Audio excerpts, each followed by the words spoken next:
in the last video, we kind of reasoned our way towards finding the sum of the factors of 27,000.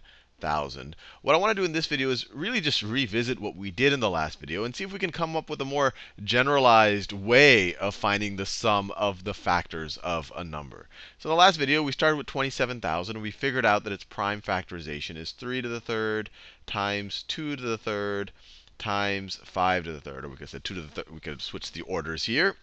And we used that information to say, well, OK, if this is the prime factorization of 27,000, then any factor, so let's say that this is some factor of 27,000, it has to be the product of powers of 3, 2, and 5. So let me make that clear. It has to be 3 to something times 2 to something else, they could be the same number, times 5 to something else. And each of these x, y's, and z's have to be between 0 and 3. And they could be equal to 0 or 3. And actually make it be clear, they have to be integers.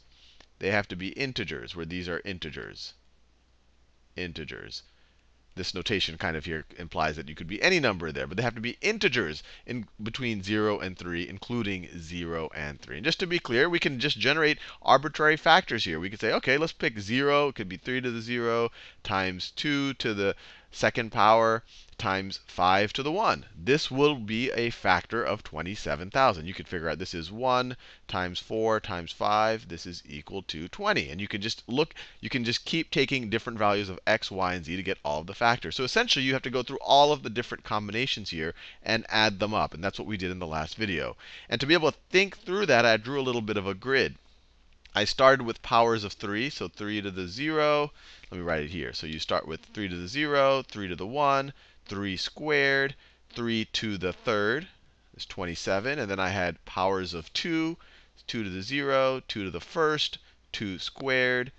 2 squared is 4, and then 2 to the third is 8. And here I was just looking for the combinations where we're looking at the powers of 3 and 2, and we're multiplying it times 5 to the 0. So we're not even looking at having a 5 as a factor yet of all of these combinations. And what we did is we just took each of these numbers and we multiplied them by each other. So these would just be a 1, a 3, a 9, and a 27. I just took 1 times 1 is 1. 3 times 1 is 3. And then you could go down this row. 1 times 2 is 2. 3 times 2 is 6. 9 times 2 is 18. You could just keep going. 27 times 2 is 54. And you could keep figuring out all of these. But the shortcut that we did in the last video is we said, look, you don't have to figure out all of those. You could just take this sum over here. So whatever this is, so 1 plus 3 plus 9 plus 27. We figured out in the last video it was 40. But this is the sum for this first column. The second sum is just going to be 2 times this number. So let me make it clear. This is the same thing as 1 times this. The second column is going to be 2 times this thing, right? Because each of these terms are just being multiplied by 2. So it's 2 times 1 plus 3 plus 9 plus 27. And then the third column is going to be 4 times. It's going to be 4 times this business over here. So 4 times, let me scroll over, 4 times 1 plus 3 plus 9 plus 27. And then the fourth column will be 8 times. And then there'll be plus 8 times all of that stuff.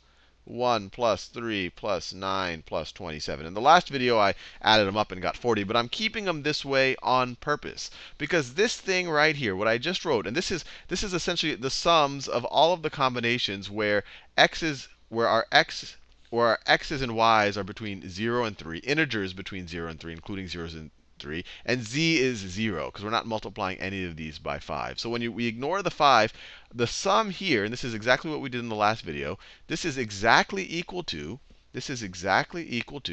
1 plus 3 plus 9 plus 27 times 1 plus 2 plus 4 plus 8. If you just take this term right here, and distribute it onto each of these terms, and distribute it onto each of those terms, you will get this expression up here. So to find all of the combinations of the powers of 2 and 3 with not multiplying things by 5, you literally just have to take the powers of 3 up to the third power, because that's how many powers, that's how high we get when we do the prime factorization of 27,000, and sum them up. And then multiply that times the power of 2 up to the third power. And then what we did in the last video, we figured out, okay, this value right here, this is when we're only dealing with 5 to the 0 power. If we want all of the combinations, we would want this grid multiplied by 5 to the 0, which is essentially what this grid already is. And then we would want to add that to that grid multiplied by 5 to the first. And then add that to this grid multiplied by 5 squared. And then add that to this whole grid multiplied by 5 to the third. And so this whole grid, the sum of this whole grid is this right over here. Let's just call this, I don't know, for simplicity, let's just call this A. So if you really want the sum of all of the factors of 27,000, you would take A and multiply it by 5 to the 0, which is 1. And then add that to A multiplied by 5 squared, or sorry, multiplied by 5 to the first, which is 5. And then add that to A multiplied by 5 squared, which is 25. And then add that to A multiplied by 5 to the third, which is 125. And of course, you can factor out an A here. So this is our total sum. This would be the sum of all of the factors of 27,000. But you could factor an A out here. And so our sum would be A times 1 plus 5 plus 25 plus 125. And we know what A is. A is this thing over here. So the sum of all of the factors of 27,000, actually, let me keep this over here, is equal to, and I'll color code it. It's equal to, this is A. So A is 1 plus 3 plus 9 plus 27. It's not the right shade of green, but I hope you get the point. Times 1 plus 2 plus 4 plus 8 times 1 plus 5 plus 25 plus 1 plus 125. So this really just kind of this essentially is giving you a formula for finding the sum of the factors of a number. You do the prime factorization of the number, and I'm not doing it in general terms. I'm doing it with a particular case, and I'm doing that because I think it makes it a little bit clearer why this works. But our prime factorization of 27,000 is 3 to the third times 2 to the third times 5 to the third. If we really want to do the sum, and this is exactly what we did in the last video, I'm just expressing it slightly different here. We just take all of the powers of 3 up to 3 to the third, add them up. All the powers of 2 up to 2 to the third, add them up. All the powers of 5 up to 5 to the third, add them up. And then take the product. And we can do that right now. So this is going to be, so this first term over here is, this is 40. This term right here, 40 times, this is 4 plus 8 is 12, plus 3 is 15, right? 3, yep, 15. And then times 25 plus 125 is 150, so it's 156. 156. And if you take the product here, actually, let's just do it just to prove the point that this actually does work. So 40 times 15, 4 times 15 is 60, so this is going to be 600. So this part right here is going to be equal to 600. So it's going to boil down to 600 times 156. So let's just do that. 156. Let's just multiply it by 6, and then I'll add 2 zeros to it at the end. So 6 times 6 is 36.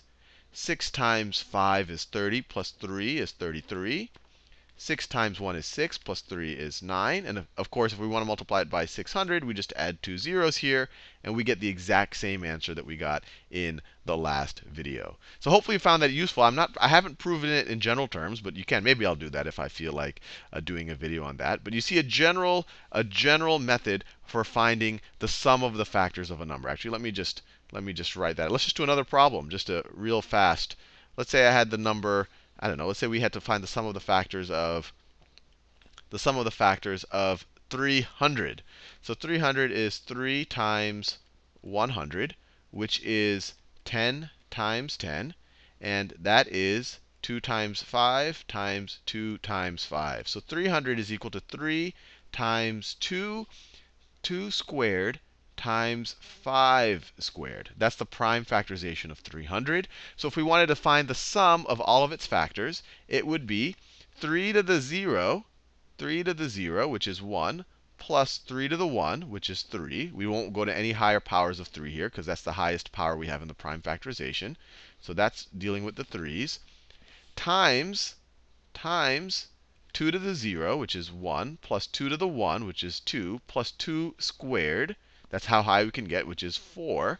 And then times, we just have to do the 5, times 5 to the 0, which is 1, plus 5 to the first power, which is 5, plus 5 squared, which is 25. Can't go any higher than that because we only go up to 2 5s up here, 5 to the second power. And so this is going to be 4 times 7, 4 times 7 times 31. So this is going to be 28 times 31. 28 times 31. 1 times 28 is 28. Put a 0 down here. 3 times 8 is 24. 3 times 2 is 6. Plus 2 is 8. And then you get 8, 6, and 8. So the sum of all of the factors of 300 is 868. Hopefully you found that interesting.